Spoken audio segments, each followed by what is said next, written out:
COVID-19 pandemic. These hospitals have collectively cared for over 70% of the 184,000 Americans that required hospital inpatient care. $10 billion of the $12 billion will go towards hospitals treating 100 or more COVID-19 admissions. HHS is distributing an additional $2 billion to these 395 hospitals in proportion to the amount of care they provide to low-income and uninsured patients. This is consistent with our effort to ensure that Americans who need federal government assistance the most receive it.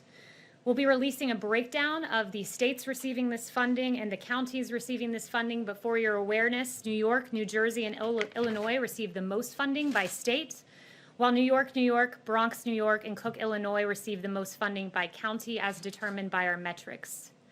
Our healthcare providers, as President Trump has repeatedly acknowledged, are our heroes as we work to defeat the invisible enemy. This relief funding will help these heroes defeat this virus.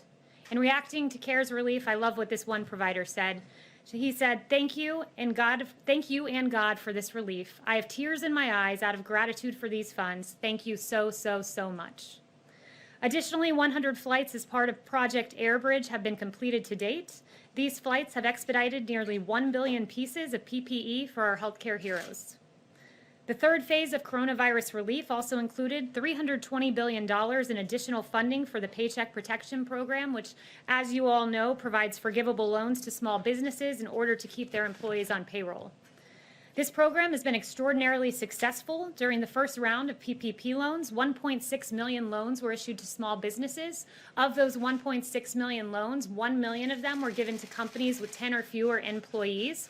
So it has gone to small businesses and businesses that need it most. But the PPP, look, it's not just another government program. This is supporting everyday Americans who, through no fault of their own, have found themselves in this predicament. We saw this firsthand at the White House on Tuesday. On Tuesday, President Trump welcomed small business owners and employees to the White House. These small businesses received PPP loans, which helped them pay their employees during the pandemic. Biddy & Bose was among the small businesses welcomed to the White House. Biddy & Bose employs 120 people with intellectual and developmental disabilities. It's a coffee shop not too far away from here.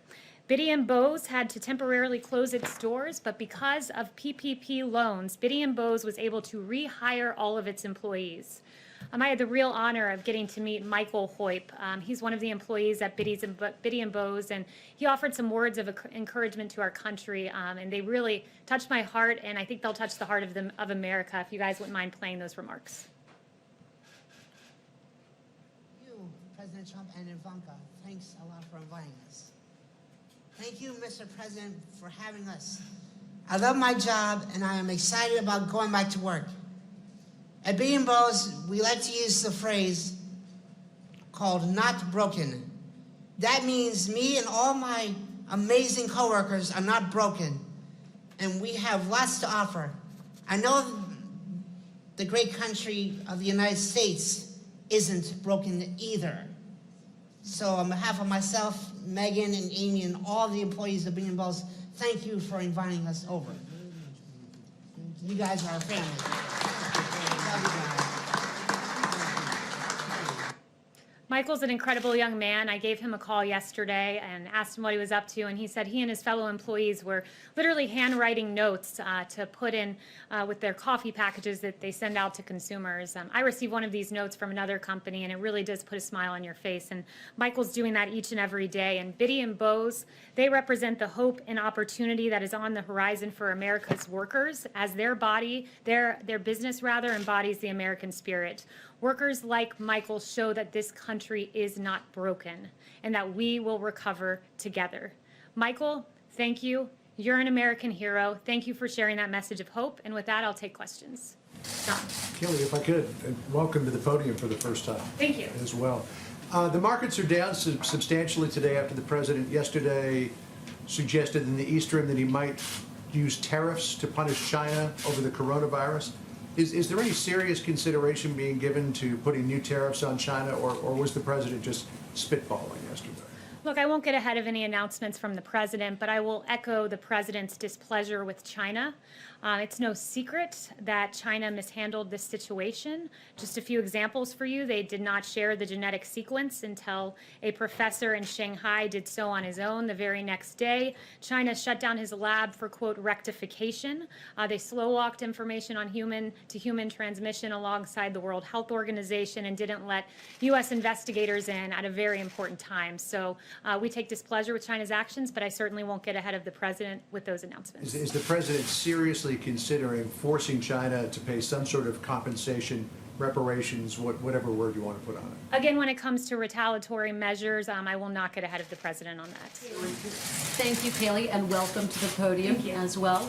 The president said yesterday that he has a high degree of confidence that the coronavirus originated in a lab in Wuhan, China, and yet his own intelligence agencies say they're still investigating. So does the president have information, and has he drawn a conclusion that the intelligence community has not yet? Look, the president's statement is consistent with the other intelligence assessments. While we continue to have very limited and dubious data from China, current assessments indicated that President Trump's statement is consistent with what some analysts believe is the epicenter of where the virus began. And I would note that intelligence statement you're referring to really made 2 points. One, that this virus originated in China. Two, that it began through contact with infected animals or was the result of an accident at a laboratory in Wuhan. So I consider that consistent with what the president said, that he's seen intelligence suggesting it could be in the Wuhan laboratory. Yes. Seem to lean into the idea that this started in a laboratory, whereas the statement that we saw from the DNI said we're still investigating those two options that you just laid out. Is the president in any way creating mixed messaging by not saying we're still investigating? No, let me remind everyone, intelligence is just an estimate essentially, and it's up to policymakers to decide what to do with that intelligence. In this case, the policymaker is the president of the United States, and he'll make that decision at the right time. Is the president any close to deciding what to do about China? Has he received any recommendations of the consequences? Is he anywhere near a decision?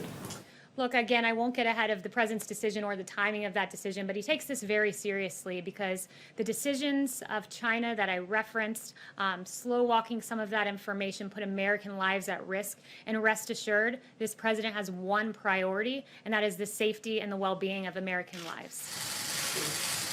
Thanks so much, Kayleigh. Welcome. Since it's been more than 100 days since the press secretary stood up there, I wanted to get a better sense of what your plan is. Are you planning to do these on a daily basis at this point? And also, will you pledge never to lie to us from that podium? I will never lie to you. You have my word on that. As to the timing of the briefings, we do plan to do them. I will announce timing of that forthcoming, but we do plan to continue these. John? Welcome to the podium. A question for you on Project Warp Speed. Can you give us some more details? The president said ultimately he's in charge of this project, but will there be a day-to-day point person on this? What's the budget for this project, and when can the American people realistically expect that there will be a vaccine available to everybody? Well, there is a day-to-day point person, and that's the President of the United States, President Trump. And with regard to vaccines, I would note the words of Dr. Fauci, which are these: going into a phase 1 trial within 3 months of getting the sequence is unquestionable, the world indoor record. Nothing has ever gone this fast. So what the president is doing, and under the president's leadership, we're in phase 1 faster than ever before, according to Dr. Fauci, and that should encourage the American people. In the budget, and then there's really no other point person. I mean, I know the president ultimately, I guess the buck stops with the president, but he hasn't put somebody on the staff. I'm not going to get into any details as to exactly how that works, but just rest assured we're on an accelerated pace to a vaccine, at least for this phase 1 portion of clinical trial. The budget question? Thanks. The Fed yesterday took an action that appeared designed to allow oil companies to access their lending facilities. So I'm wondering if the president has spoken to Chairman Powell about this, if he's happy about the move, and if the White House is considering any additional assistance to the oil companies. So I won't get into the president's personal discussions, but I would just note that the president is always looking out for the nearly 11 million American workers in the oil industry. I would also note that we're filling the Strategic Petroleum Reserve right now, and we'll buy 75 million barrels. So that's the only announcements I have on the oil front today. Yes, Halu. Thank you, Kayleigh. The president tweeted this morning about the protests in Michigan. He essentially said that the governor of Michigan should work with the protesters. He called them very good people and said that they are very angry. Some of those protests, I'm sure you saw, included, heavily armed protesters, members of militia groups. I wonder if the president was speaking about those specific members who stormed the Capitol in Michigan when he talked about very good people. Look, the president was referencing generally that in this country you have a First Amendment right to protest. I think that's something we all treasure here, and we should, rightfully. You have a right to do that constitutionally, but you must protest within the bounds of the law. He encourages everyone to protest lawfully, and also to engage in our social distancing guidelines, which we think all Americans should engage in. Do you have any response to just the imagery of people with long guns, essentially storming the Capitol, going into face-offs with police officers, and intimidating in some ways some of the lawmakers? Again, the president says, that we must protest lawfully and act within the bounds of the law. Yes. Thank you for being here. When the president says we did a spectacular job, or when Jared Kushner talks about a great success story, some Americans see it as a lack of empathy. Do you understand their reaction? Look, Jared Kushner has, first of all, done a great job for this administration. And what I would say to that is that when he talked about a success story, he was talking about the story of this administration, which is a story of mobilization for the American people, the greatest mobilization of American industry since World War II. Of course, we grieve for every American life that has been lost, but we want the American people to be confident in the response of this administration, and that is what he was referring to. The fact that in the average year, the healthcare industry uses 25 million N95 masks, and we have delivered in this short time 75 million N95 masks, more than 3 times what the healthcare sector uses in a year. That's extraordinary. It's extraordinary that some in the media were saying that we needed 1 million ventilators, and this president we've needed far short of that so far. Not a single American has died for lack of a ventilator, and the fact that this president can look the American people in the eye and say, I am producing 100,000 ventilators this year alongside the private sector. 100,000 ventilators, that's 3 times what we produce in the average year. I'd consider that a great success on behalf of the American people. I guess it's more about the tone than the policy itself. We want to give the American people confidence that they have a federal government that is doing everything in our power to provide the necessary equipment to combat this invisible enemy. We grieve for the American lives. We've said that repeatedly. I will echo that today. My heart breaks for those. I pray regularly for those who are affected by the coronavirus. But we're going to give confidence to the American people that you have a federal government under President Donald Trump that's going to step up and give the greatest mobilization of the private sector since World War II. Yes. Thank you so much, Kayleigh. Thanks for being here. President Trump mentioned the situation in Brazil a few times this week. Besides talks of cutting off flights from Brazil, are there talks of, in terms of sending assistance to Brazil, sending PPE or ventilators to Brazil? And is President Trump planning to talk with President Bolsonaro? Well, the president has mentioned that he has sent ventilators around the world. Any excess supply, we certainly look to help other countries.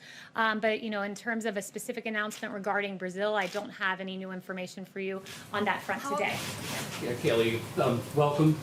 One of the most important parts of your job, though, is to have access to the president. Can you give us some indication that since you've been named press secretary, what kind of access do you have to the president to get what he's thinking and relay it to us? Yeah, I can tell you this. I'm around the president almost the entire day. I was just with him before I left to come out and speak with you guys. I think my staff can attest to the fact that they have a very hard time finding me because I'm normally with the president in the Oval Office. So I'm consistently with him, absorbing his thinking, and it's my mission to bring you the mindset of the president, deliver those facts so this president gets fair and accurate reporting and the American people get fair and accurate information. Yeah. Thanks, Kayleigh. Just following up on Kristen's question, China's blocking the World Health Organization from coming in and investigating how this started. Shouldn't external investigators be allowed into Wuhan to determine, 1, how the pandemic started, and 2, maybe a way that we could expedite finding a cure for this thing? Look, there's no secret that China stopped U.S. investigators from coming in. It was of paramount importance that we got into China in an expedited fashion, and that didn't happen. With respect to the World Health Organization, they have some questions of their own to answer. The United States, as the president has emphasized, provides about $400 million to $500 million per year to the WHO, compared to China at roughly $40 million a year. But yet the WHO appears to have a very clear China bias. I mean, you look at this timeline, and it's really damning for the WHO when you consider the fact that on December 31st, you had Taiwanese officials warning about human-to-human transmission. The WHO did not make that public. On January 9th, the WHO repeated China's claim that the virus, quote, does not transmit readily between people. That was quite apparently false. On January 14th, the WHO again repeated China's talking points about no human-to-human transmission. They praised China's leadership on the 22nd of January. On the 23rd, they said, and this is incredible, the pandemic didn't represent a public health emergency of international concern. And even on February 29th, you had the WHO saying that when the coronavirus was spreading around the world, they chose to put political correctness first by opposing life-saving travel restrictions. The travel restrictions this president put in place, the travel restrictions that Dr. Fauci praised as saving lives. And you have the World Health Organization opposing a measure that saved American lives. That's unacceptable, especially at a time when the U.S. was providing $400 to $500 million. John. Kayleigh, this time last week, the president was saying that he was not happy with Georgia's Governor Brian Kemp for beginning the reopening process in the way that he was at the time that he was. A week later, there have been some peaks and valleys in new cases in Georgia, but overall the trend line is down. Do you know what the president's thinking about the Georgia reopening is as of today? Look, the president is resolute in saying that the states take the lead here. It's the decision of governors to decide what is best for their state. That being said, I talked to the experts. I talked to Dr. Birx. I talked to Dr. Fauci, and they say, rightfully so, this president has always sided on the side of data, which is why he encourages all states to follow the data-driven guidelines to reopening. All states from Georgia on down the line should follow those guidelines, but ultimately it is the decision of the states. And one note I would make about the president, in times of national emergency, we seem to have had a trend in this country where presidents aggregate power at the federal level, but this president has devolved power. He's invested in a principle that I cherish, and I know many others do, which is federalism, and I think that was the right decision. Has he mentioned how he feels about Governor Kemp in the last few days? I have not spoken to him about Governor Kemp in the last few days. As the on the lines of reopening, as the president pushes forward to reopen the country, does that mean he'll be campaigning in those states where that will be reopening? So I would refer you to the Trump campaign on that question. Yeah. Yeah, thanks for being here, Kayleigh. You mentioned Dr. Fauci a minute ago. Are we going to have any more press briefings with Dr. Fauci and Dr. Birx and the health experts, or is the White House kind of shifting the message to focus more on the economy and less on the public health aspect? Well, let me back up and talk to you a little bit about how we approach disseminating information. When I talk with my colleague Alyssa and we plan out the communication strategy for this White House along with the president and Ben as well, what we do is we say, what is the best mode for the public to receive this information at this time? And we allow the news cycle and the needs of the American people to guide us. And at the moment, what we see happening, and I hinted at this in my gaggle last week, is you have 35 states, and probably more at this point, with plans to reopen the country. Americans are looking to reopening the country. We've had Dr. Birx in several events this week. They've been Dr. Birx and Fauci out on the airwaves. They're really incredible people and have done a great service for this country, but we allow the news of the day to guide us, what the American people need to hear. And right now we're in a reopening phase, which is why you've seen the president this week with CEOs, you've seen him with small business owners, with small business employees, today with some great heroes that have emerged from this pandemic and have done a lot of the hard work. So every day we approach this as, how can we disseminate this information? There's a need for information, which is why I'm here supplementing the efforts of this president to get the message out. I would also note he's the most accessible president in history. Took questions twice yesterday, twice the day before. You hear from him quite often, as well as our medical experts. So is the task force still meeting? I guess what's the role of the coronavirus task force? We still have hundreds of people a day are dying. So what role does the task force have versus the economic advisory groups? Yeah, the task force meets regularly. I go to those meetings. I hear them. Dr. Birx, I should say, is meticulously reviewing the data in granular detail. I watch them spend sometimes the upwards of 2 hours in these task force briefings. So those are still ongoing. Rest assured, we want a safe reopening. So we are prioritizing the health of the American people, as well as looking forward to reopening this country. Yes, thank you, Kayleigh. Back to the DNI statement from yesterday, there is a quote that I'd like you to give me a response to. It said, the intelligence community also concurs with the wide scientific consensus that the COVID-19 virus was not man-made or genetically modified.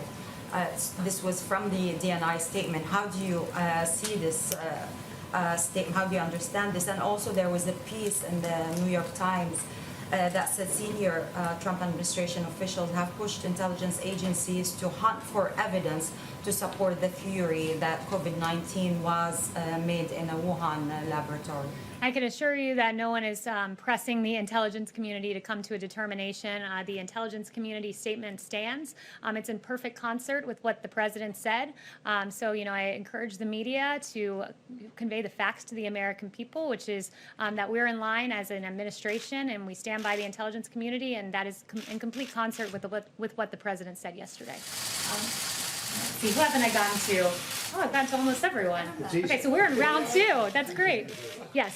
Thank you. Today, former Vice President Joe Biden denied allegations of sexual misconduct against him. Does President Trump take him at his word, given that, as the president has said, he has denied allegations against himself? Well, what I would say is that we are pleased that the former vice president has decided to go on the record. It took him less than, 16 hours to follow the advice of the president of the United States and come out and publicly address those claims. So, we're glad to see that he's on the record on this. Let me just ask you about something the president said moments ago in an interview. He said that Tara Reade is, quote, far more compelling than anything they had with respect to Brett Kavanaugh. What did he mean by that? What is more compelling? That's the president's assessment, so I would point you back to his words. I think it was a grave miscarriage of justice, what happened with Justice Brett Kavanaugh. There's no need for me to bring up some of the salacious, awful, and verifiably false allegations that were made against Justice Kavanaugh. That was an embarrassment for the Democrat Party to have dragged the name of a very respectable man through the mud like that. So I'll leave it at that. Yes, Kayleigh is the radio puller. I'm asking this on behalf of our colleague. There's word the decision to release Michael Cohen from prison to home confinement due to COVID-19 has been reversed. Did the White House directly or indirectly intervene here? No. So absolutely not, I would say there. But I am glad that you brought up justice, and because, look, there's, again, a case of injustice that is yet to be brought up today, but I certainly would like to bring it up, and that's the case of General Michael Flynn. What we've all learned from that should scare every American citizen. The fact that you had Jim Comey admitting in December of last year that he violated a protocol by directing agents to confront Flynn, something that he would not, quote, have gotten away with under previous administrations. The FBI told Flynn he didn't need a lawyer when they came to meet with him. McCabe told FBI agents that he didn't think Flynn was lying. And then all of that information we've learned over the last few months and years culminates in the fact that we have a handwritten FBI note that says, quote, we need to get Flynn to lie, quote, and get him fired. There was an unfair target on the back of General Michael Flynn. It should concern every American anytime there's a partisan pursuit of an individual, and that's certainly, at least those questions are raised with regard to General Michael Flynn, an honorable man who served his country. John. Yeah, Kayleigh, on that, when the president fired Michael Flynn, he said he was doing so because he had lied to the vice president and he had lied to the FBI. So, given all that you've just said, isn't it still true? Doesn't the president still believe that Michael Flynn lied to Vice President Pence and lied to the FBI? Well, first, let me address that. Vice President Pence is on the record about this. He said he's inclined to believe that Flynn did not intentionally mislead him. And I guess I would turn the question on you and just ask, does it trouble you that the FBI said we got to get Flynn to lie? Doesn't that trouble you as a journalist? And not only that, as an American citizen. Well, it's certainly something worth reporting. It's not my job to say Absolutely. whether or not it's troubling, but the bottom line is the president said point blank that Flynn lied to the FBI and to the vice president. And I'm just asking a very direct question. Does he still believe that Michael Flynn lied to the FBI and lied to the vice president? And again, I'd point you to the vice president's statement that he's inclined to believe that Flynn did not intentionally mislead him. And I'm asking back that all of you in your coverage endeavor to report what is a very scary story when the FBI is saying, let us get someone to lie. I've seen very scant coverage of that. It's a story worth reporting and a story that I hope the American people, if you haven't heard it yet, are getting to hear for the very first time. Does the president think he lied still? Thank you, Secretary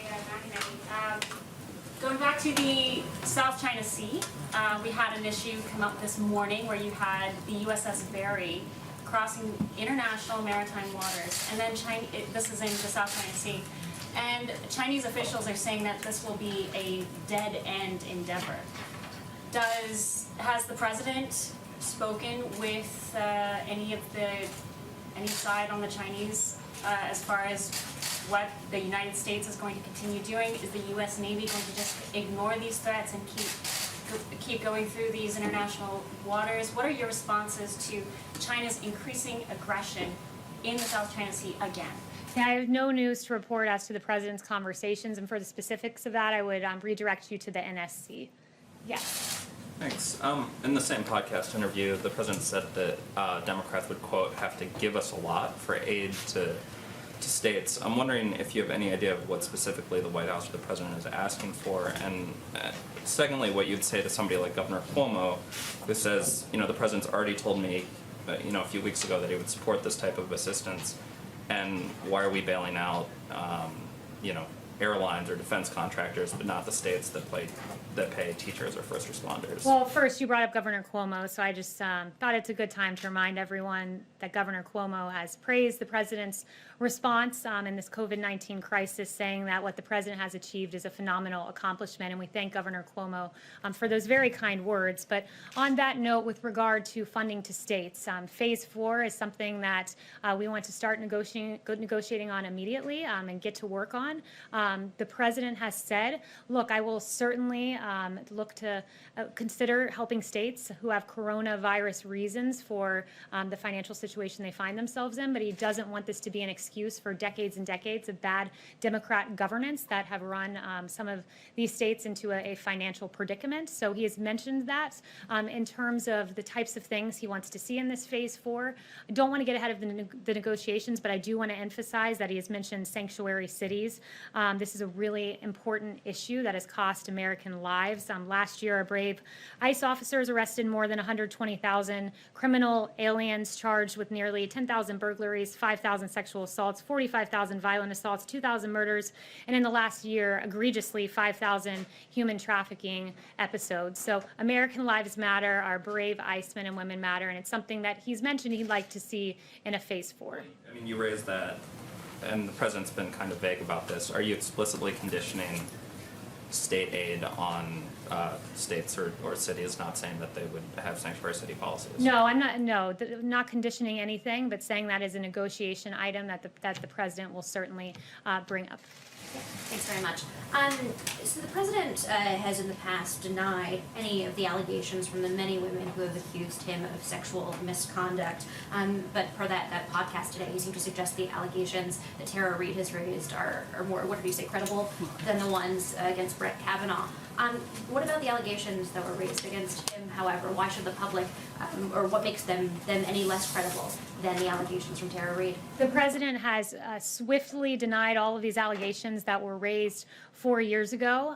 He has always told the truth on these issues. He's denied them immediately, and you're bringing up issues, like I said, from 4 years ago that were asked and answered, and the American people had their say in the matter when they elected President Trump as president of the United States. But, the media, leave it to the media to really take an issue about the former vice president and turn it on the president and bring up accusations from 4 years ago that were asked and answered in the form of the vote of the American people. Can I just come back, Kayleigh, to John's question, because Kellyanne Conway spoke to this the other day and suggested that two things could be true at the same time. We now have the Vice President saying it's his belief that General Flynn may have unintentionally misled him. That's now 3 years after the fact. But the two things that could have been true at the same time were that Flynn lied to the Vice President and also lied to the FBI. If you remove the FBI piece of that, would the President still have fired Michael Flynn for his belief that he lied at that point to the Vice President? I mean, I'm not going to engage in a hypothetical, and that's essentially what that would be. But what I would say is echo yet again that this was a grave miscarriage of justice. I am very glad that the FBI thought to keep a paper trail, because what many have said for a very long time, pointing to the first few facts I shared with you, culminating in that handwritten note, I'm glad they kept such good documentation of their intent to slow walk General Flynn into a trap and to essentially create, as I mentioned, a grave miscarriage of justice. So FBI, at least we can thank you for the great note-taking. Let me follow up on that, though. John does bring up the point that General Flynn pleaded guilty to lying to the FBI. I'm not going to get involved in what was a matter Miscarriage of justice, though, It's- in a sense. Do you not consider it a miscarriage of justice when you have the FBI writing, "We want to get someone to lie"? Is that a miscarriage of justice? But in the end, he pleaded guilty, and then that's... You hesitated because you know what the answer is. The answer That's is up yes. to a lot of other people to And I would decide. encourage the media to cover it, because I've watched a lot of your networks, I've read a lot of your papers, I've seen a whole lot of scant information about Michael Flynn, when there was a whole lot of speculation about Russia, culminating in $40 million of taxpayer money being lost, and the complete and total exoneration of President Trump. Thank you guys so much. I'm gonna cut this short now and go see my little 5-month-old here in a few hours. And let me just say this, the President at 5 p.m. leaves today for Camp David. It's going to be working weekend. He'll be talking with heads of states, with elected officials. We have a great event coming up this afternoon. And of course, everyone should watch the Fox News Town Hall with the President from 7 to 9 p.m. It'll be can't miss television, much like the highly rated President Trump coronavirus task force briefings have been. Thank you. Who will be with us?